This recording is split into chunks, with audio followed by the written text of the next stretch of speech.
The Caller. In 1993, Sarah and her husband moved into an old farmhouse in rural Ohio. Quiet, peaceful, and cheap. The only odd thing? The rotary phone mounted to the kitchen wall. It wasn't connected to any phone line. The landlord said, "It's been there forever. Doesn't work, just decoration." But the second night, it rang. A loud, harsh ring, ring, ring that echoed through the house. Sarah stared at it. Her husband was asleep. The power had gone out an hour earlier.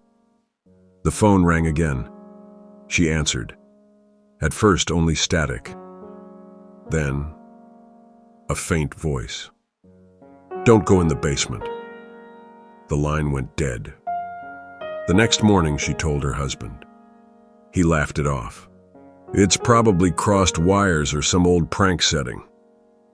That night, it rang again. 2:14 a.m. She picked it up, same voice, louder this time.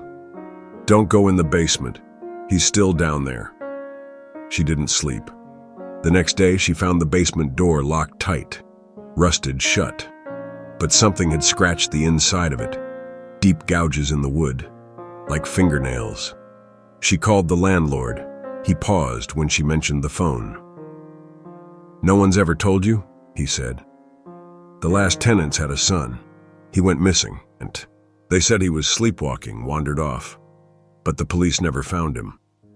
Sarah hung up. That night, she removed the hinges from the basement door. It opened with a groan. Stairs led down into pitch black. At the bottom, something moved. A boy's voice whispered from the shadows. "He made me call you." She screamed and ran. Behind her, the rotary phone began ringing again, over and over and over. They left the house the next morning. But 3 weeks later, a new couple moved in, and on their second night, the phone rang. Room 313. Daniel was a traveling photographer, used to cheap motels and weird towns. But when he checked into the Maplewood Inn, something felt off. The clerk didn't look up when he handed over the key. "Room 313, the man said. Daniel raised an eyebrow. "Isn't that unlucky?" The clerk just smiled faintly. "We all have our curses." The hallway to room 313 was dimly lit. The carpet was faded and damp underfoot. When he unlocked the door, the knob felt warm. Inside, everything looked normal, except there were no mirrors. None in the bathroom, none on the closet, not even in the elevator he rode up. That night, Daniel dreamt of a man standing in the corner of his room, silent, barefoot, watching him. No face, just smooth skin where features should be. He woke up gasping. The room was cold, too cold. The thermostat read 74. He packed his bag to leave the next morning, but when he looked out the window, it was pitch black. No sun, no streetlights, just darkness. He opened the door. The hallway outside was gone. Instead, there was only a long, endless corridor stretching into shadow. Doors on either side, all of them marked 3013. He slammed the door shut, tried the phone. Dead. His reflection in the blank TV screen was smiling when he wasn't. He turned. Nothing. The shadows in the room grew longer, crawling toward him. The TV turned on by itself. Static. Then a voice whispered through it, "You shouldn't have stayed here." The last photo ever uploaded from his camera was blurry and strange. A grainy image of a hotel room, a door, and a man standing in the corner with no face. No one ever found Daniel. But room 313 is still available at the Maplewood Inn. No one ever sees who checks in. They only hear the sound of footsteps pacing and the soft buzz of static. In 1974, the town of Dry Creek, Montana, had a population of 912. By the end of that year, it was 911. The case of Lily Harper remains officially unsolved. She was 12 years old, blonde, shy, always carried a red sketchbook. One October afternoon, she walked home from school and never arrived. There were no witnesses, no signs of a struggle, just her sketchbook, lying closed in the middle of the road, pages soaked in rain. The last drawing was of a man with no face. Her parents were devastated. The sheriff searched for weeks, dogs, helicopters, even the National Guard. Nothing. Then the letters started coming, one every year, always on the anniversary of her disappearance, always typed. Each one was short, just a few words. 75. She likes the cold. 1976. She doesn't cry anymore. 1977. She draws me now. 1978. I taught her to whistle. They came with no return address, postmarked from different cities. By 1980, her parents stopped opening them, but the sheriff never did. In 1982, the letter read, "She wants you to stop looking." The sheriff retired the next day. In 1991, Lily's mother passed away. At the funeral, a young woman stood far in the back, pale, blonde, holding a red sketchbook.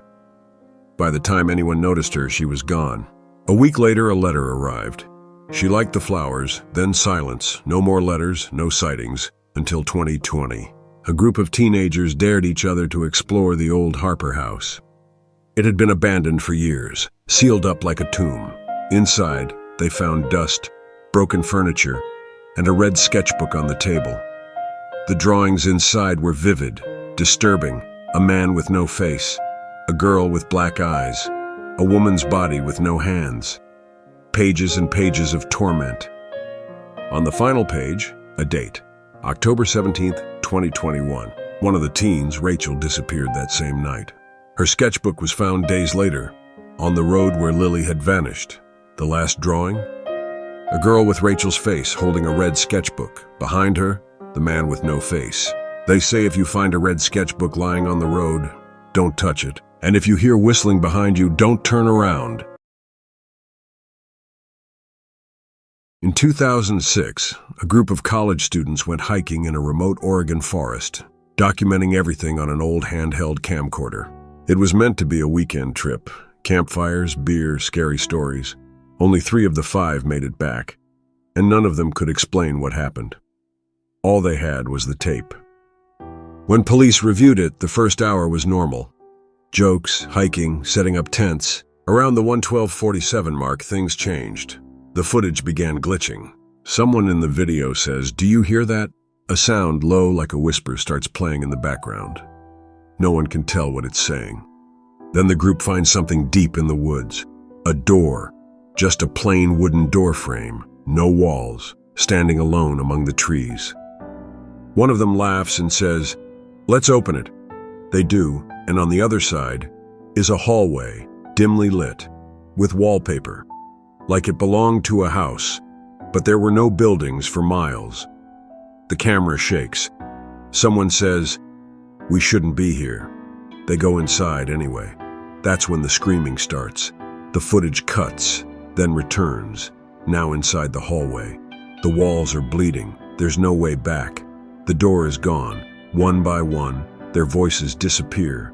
The camera drops. And in the final frame, someone or something picks it up. But it has no hands, only long, dark fingers that stretch like shadows. The screen goes black. The 3 survivors, they don't remember the door, don't remember going inside. But sometimes in their sleep, they mumble the same word over and over: "Open it, open it, open it."